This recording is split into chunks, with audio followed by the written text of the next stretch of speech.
Hi. ಕೇದವರು ಕೆಲವು ಗಂಟೆಗಳ ಹಿಂದೆ ರಿಲೀಸ್ ಮಾಡಿದಂತಹ ನೋಟಿಫಿಕೇಶನ್ ಅನ್ನ ನೀವೆಲ್ಲರೂ ಕೂಡ ನೋಡಿದಿರ ಅಂತ ಅಂದ್ಕೊಂಡಿದ್ದೀನಿ. ಇನ್ಸ್ಟಾಗ್ರಾಮ್ ನಲ್ಲಿ ಹಾಗೆ ವಾಟ್ಸ್ಆಪ್ ಚಾನಲ್ ಆಲ್ರೆಡಿ ಶೇರ್ ಮಾಡಿದ್ದೆ. ನಾನು ಕಾರವಾರ ಹೋಗಿದ್ದೆ, ಈಗ ಬರೋದಕ್ಕೆ ಲೇಟ್ ಆಯ್ತು, ಅದಕ್ಕೋಸ್ಕರ ಸ್ವಲ್ಪ ಲೇಟ್ ಆಗಿ ವಿಡಿಯೋ ಮಾಡ್ತಿದ್ದೀನಿ.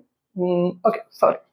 ಸರಿ, ವಿಷಯ ಏನಂತ ಹೇಳಿದ್ರೆ, ಈಗ ಆ ನೋಟಿಫಿಕೇಶನ್ ಏನು ರಿಲೀಸ್ ಮಾಡಿದಾರೆ ಅದ್ರೊಳಗಡೆ ಮೊದಲನೇ ಬೋರ್ಡ್ ಎಕ್ಸಾಮ್ ಹಾಗೆ ಎರಡನೇ ಬೋರ್ಡ್ ಎಕ್ಸಾಮ್ ಎರಡರದ್ದು ಕೂಡ ಕಂಬೈನ್ಡ್ ರಿಸಲ್ಟ್ ಏನಿದೆ, PUC ಕಂಬೈನ್ಡ್ ರಿಸಲ್ಟ್, ಅದನ್ನ ಕನ್ಸಿಡರ್ ಮಾಡಿಕೊಂಡು KCET ರ್ಯಾಂಕಿಂಗ್ ಅನ್ನ ಅನೌನ್ಸ್ ಮಾಡ್ತೀವಿ ಅಂತ ಹೇಳಿದ್ದಾರೆ.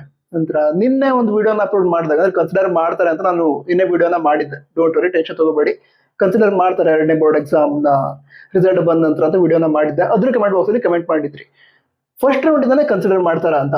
ಫಸ್ಟ್ ರೌಂಡ್ ಇಂದಾನೆ ಕನ್ಸಿಡರ್ ಮಾಡ್ತಾರೆ. ಯಾಕಂತ ಹೇಳಿದ್ರೆ ಮೊದಲನೇ ಬೋರ್ಡ್ ಎಕ್ಸಾಮ್ ಹಾಗೆ ಎರಡನೇ ಬೋರ್ಡ್ ಎಕ್ಸಾಮ್ ಎರಡರದ್ದು ಕೂಡ combined result, PUC combined result ಏನಿದೆ ಅದನ್ನ ಯೂಸ್ ಮಾಡ್ಕೊಂಡು ರ್ಯಾಂಕಿಂಗ್ ಅನೌನ್ಸ್ ಮಾಡ್ತಾರೆ.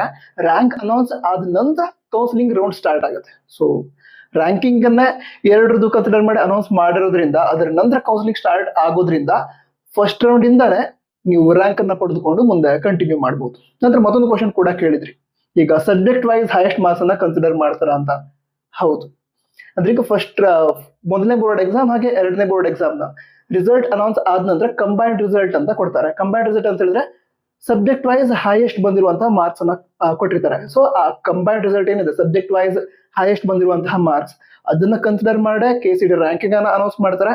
ಅದರ ನಂತರ ನೀವು ಮುಂದೆ ಕೌನ್ಸಿಲಿಂಗ್ ನಲ್ಲಿ ಪಾರ್ಟಿಸಿಪೇಟ್ ಮಾಡ್ತೀರಾ. ನಂತರ ಈ ವರ್ಷ ಈ ಕಂಬೈನ್ಡ್ ಕೌನ್ಸಿಲಿಂಗ್ ಆಗತ್ತೆ. ಕಂಬೈನ್ಡ್ ಕೌನ್ಸಿಲಿಂಗ್ ಅಂದ್ರೆ ಏನು ಅಂತ ವಿಡಿಯೋನ ಅಪ್ಲೋಡ್ ಮಾಡಿದ್ದೆ, ಚೆಕ್ ಮಾಡಿದ್ರೆ ಚೆಕ್ ಮಾಡಿ, ಸ್ವಲ್ಪ ಇನ್ಫಾರ್ಮೇಶನ್ ಗೊತ್ತಾಗುತ್ತೆ ಅದ್ರ ಬಗ್ಗೆ. ಮುಂದೆ ಡೀಟೇಲ್ ಆಗಿ ಹೇಳ್ತೀನಿ, ಟೆನ್ಷನ್ ತಗೋಬೇಡಿ. All the best. ಜೈ ಹಿಂದ್, ವಂದೇ ಮಾತರಂ.